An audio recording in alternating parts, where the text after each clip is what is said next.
If you're having trouble with your sleep, you've likely tried many ways to tackle it. Are you aware what you eat affects your sleep?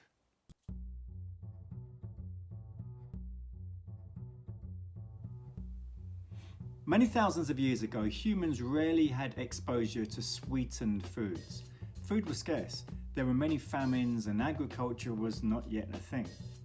Hunter-gatherers would sometimes have feast or famine scenarios, where they'd go days without food, and then they'd kill an animal and have lots of food in a short time. Because of this, humans developed a craving for foods that were highly calorie dense. They tend to be sugar dense foods, rich fats, and that was part of our biological makeup for most of human civilization. Agriculture is relatively new to our biology, and so our bodies still have the same biological cravings that they've had for thousands of years.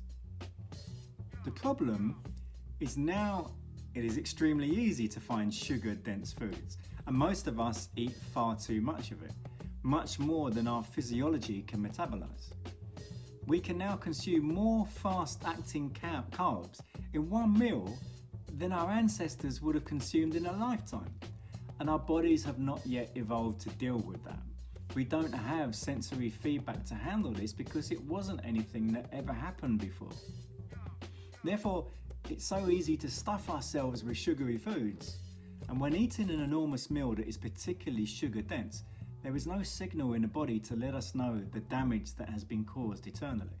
And when this is repeated frequently, vast amounts of damage are done. This leads to chronic conditions and a lot of inflammation. High inflammation affects your sleep, and poor sleep affects how your body handles inflammation. It's a vicious feedback loop.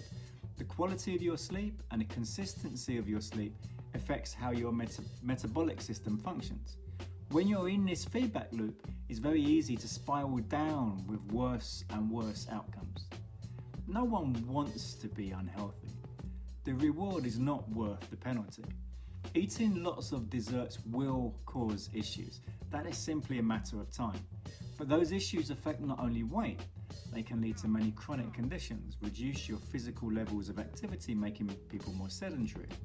They'll negatively affect the respiratory system, leading to breathlessness far quicker and poor functional breathing.